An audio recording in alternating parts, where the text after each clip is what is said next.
Boa noite, pessoal. Boa noite a todos os nossos ouvintes. Boa noite à banda. É uma alegria para mim estar aqui com vocês. Me sinto honrado por este convite. Me sinto honrado também por todos esses elogios que o Vargas teceu sobre a minha pessoa. E aí vocês já percebem assim que ele não tem muita opção, né, na vida, né? Olha só. Não, mas é uma alegria. Obrigado, Vargas, por todo o carinho. Mas nesta noite, então, nós estamos aqui para comemorar os 20 anos do programa Alegrai-vos e queremos louvar e agradecer a Deus, especialmente também porque, em primeiro lugar, esse programa, não sei se é por providência ou não, eu não sei qual foi a data da fundação do programa, mas o fato é que hoje, nesses 20 anos, nós estamos na semana da oitava da Páscoa. E estando na semana da oitava da Páscoa, nós estamos comemorando a alegria da ressurreição do Senhor. E a alegria é um fruto da ressurreição. Não qualquer alegria, não a alegria do mundo, vamos dizer assim, né? Não a alegria natural, da vida natural. Mas a gente fala aqui também da alegria sobrenatural, daquela que vem da ressurreição de Cristo, daquela que vem da paixão, morte e ressurreição, de uma certeza. Qual certeza? É uma certeza que o Papa Francisco e também o Papa Leão agora insistem em repetir para nós. Quando o Papa Francisco escreveu a carta Christus Vivit para os jovens, ele disse que 3 verdades não poderiam ser esquecidas pelos jovens. A primeira, Deus me ama. A segunda, Cristo me salva. E a terceira, Ele vive. Essas 3 verdades geram a alegria no coração do cristão, da cristã. Então, nesta noite em que nós estamos comemorando os 20 anos do programa Alegrai-vos, nós também somos convidados, em primeiro lugar, a olhar para esse momento que a providência de Deus reservou. Nesta semana da celebração da Páscoa, da alegria da ressurreição do Senhor, nós todos somos convidados a perceber que a ressurreição de Cristo nos dá a verdadeira alegria. Porque Ele nos ama, porque Ele nos salva, porque Ele vive e está entre nós. Mas também pediram para que eu compartilhasse um pouquinho sobre a vocação, o chamado de Deus. E todos nós somos chamados de Deus, em primeiro lugar, para a vida cristã. Em primeiro lugar, antes da vida cristã, somos chamados à vida, a vida humana. Todos nós fomos, ninguém se deu a vida a si mesmo. A vida nós recebemos como um dom, como uma graça.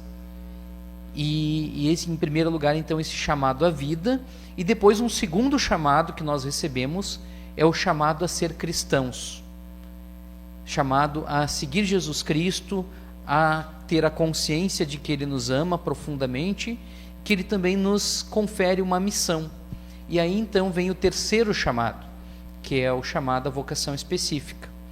E cada um de nós, cada batizado, possui o seu chamado. A maioria do pessoal é chamado ao matrimônio, né? Então temos aqui vários exemplos aí de pessoas do Alegrai-vos que vão vir falar aqui conosco também, sobre a sua vocação matrimonial, encontrar a sua vocação, às vezes até nos grupos de jovens, né? Muitos nos grupos de jovens encontram sua vocação, que é justamente a fase do discernimento. E comigo não foi diferente. Eu discerni a vocação também num grupo de jovens. E aí acho que uma coisa importante de compartilhar, já que é meio testemunho também, né? Lá na paróquia Santa Edviges de Alvorada, a minha melhor paróquia, né? O movimento lá do grupo de jovens era o EJC, Encontro de Jovens com Cristo.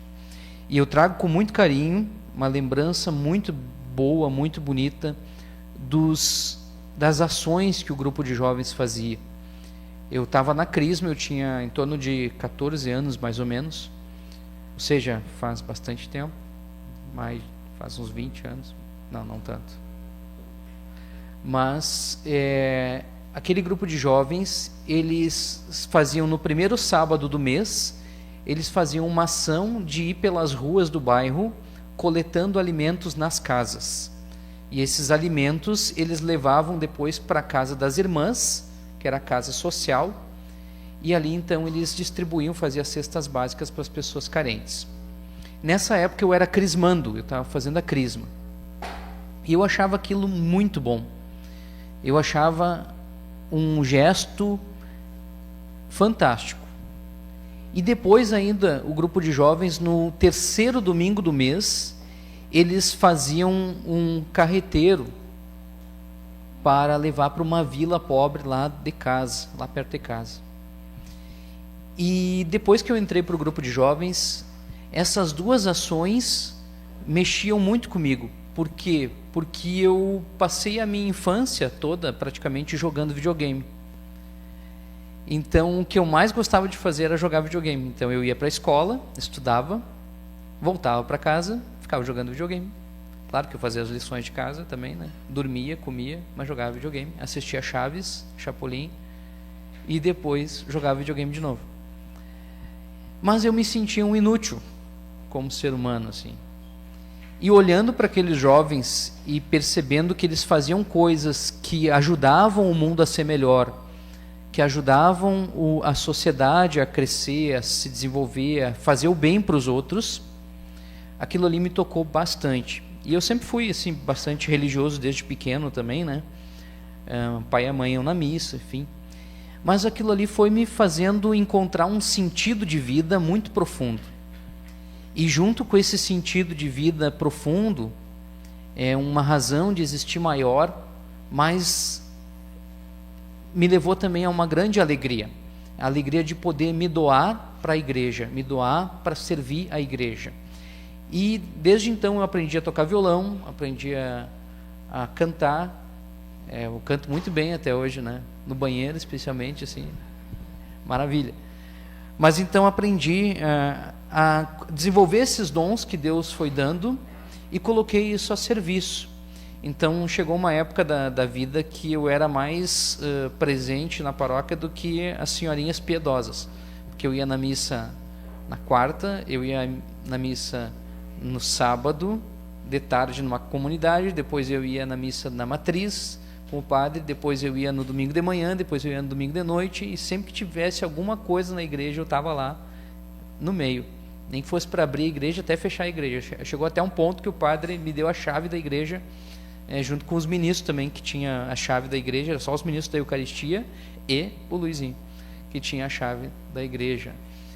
Porque para mim era uma grande alegria estar envolvido nas coisas da igreja. E dentro desse meio tempo, recebi os convites para fazer os encontros Kairos também, que é os encontros vocacionais, e eu já estava bem claro para mim que eu queria doar minha vida para a igreja de alguma forma, né? E quando veio o convite para fazer o Kairos, eu disse, por que não como padre, né? Então, desde lá, foi a minha caminhada vocacional. Não dá para falar muito, porque também acho que meu tempo já está acabando, né? Mas queria dizer para o pessoal, de uma forma geral, assim, que quando Deus bota no nosso coração, ou melhor, Deus sempre bota no nosso coração um sentido de vida, um para que viver.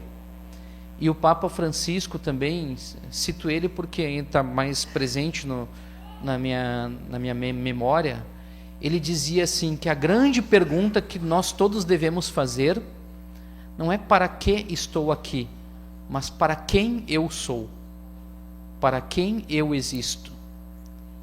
Porque a vida do ser humano é uma vida para ser doada, e nós só encontramos a alegria e a felicidade quando nós doamos a nossa vida em prol de uma causa, em prol da família, em prol da igreja, em prol dos irmãos, dos mais necessitados, enfim.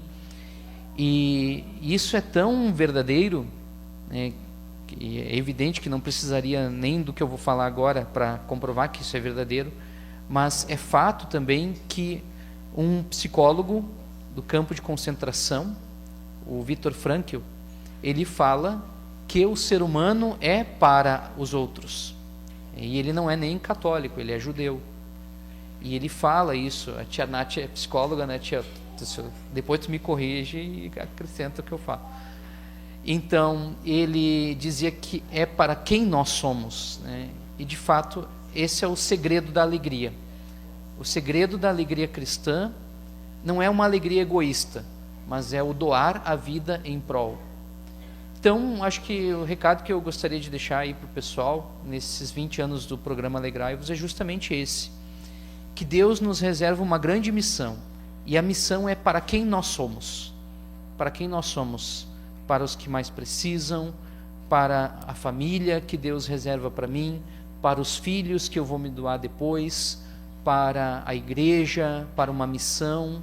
Qual a vocação que Deus nos dá? E é isso que nós precisamos discernir.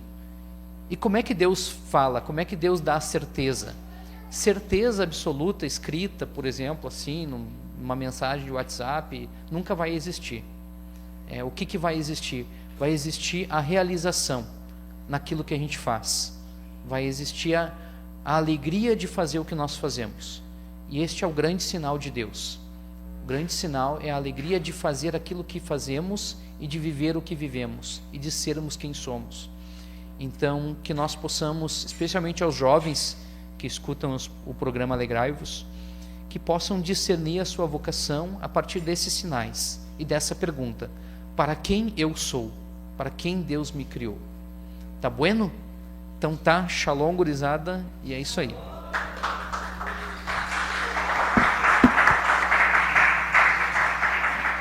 Muito obrigado, Padre Luizinho, muito obrigado por aceitar o nosso convite e partilhar um pouco dessas alegrias que vêm do Senhor quando a gente consegue, na nossa vida, no nosso dia a dia, corresponder a esses chamados que Deus nos faz, né? Estar atento a eles e, uma vez percebendo-os, também corresponder a eles. Fala, Vaguinho. Eu queria chamar o Padre Luizinho de novo aqui, só enquanto a banda está se arrumando aqui, para a gente...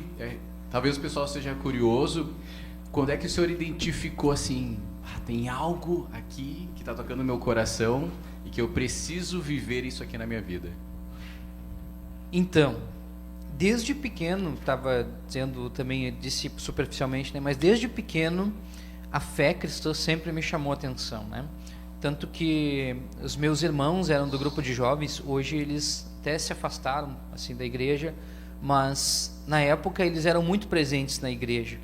E quando eu era piazito, eu ficava no banco e via eles fazendo as coisas, organizando a liturgia, coisa e tal, e eu achava assim, olha só como eles fazem coisas importantes, eu também quero fazer coisas importantes assim, né? Então aquilo sempre me chamou a atenção. E quando eu ia para casa, apesar de eu pentelhar a mãe sempre assim para dizer, quando é que vai acabar a missa, quando é que vai acabar a missa, eu voltava repetindo as palavras da missa. Eu dizia assim, na verdade é justo e necessário, é nosso dever. Eu falava, né? Mas nem me dava conta disso, nunca tinha passado pela minha cabeça querer ser padre. Mas aí foi nessa vivência, né, religiosa, de já nutrir essa semente de fé desde pequeno, mas depois que se acentuou no grupo de jovens, né? Eu sempre tive a fé no coração, mas depois, lá pelos 12, 13 anos, que era a época de fazer a crisma, entrar para o grupo de jovens, ali florou bastante. E ali então foi cada vez mais gerando alegria e sentido. Principalmente acho que a palavra-chave é o sentido que eu encontrei em tudo que fazia na igreja.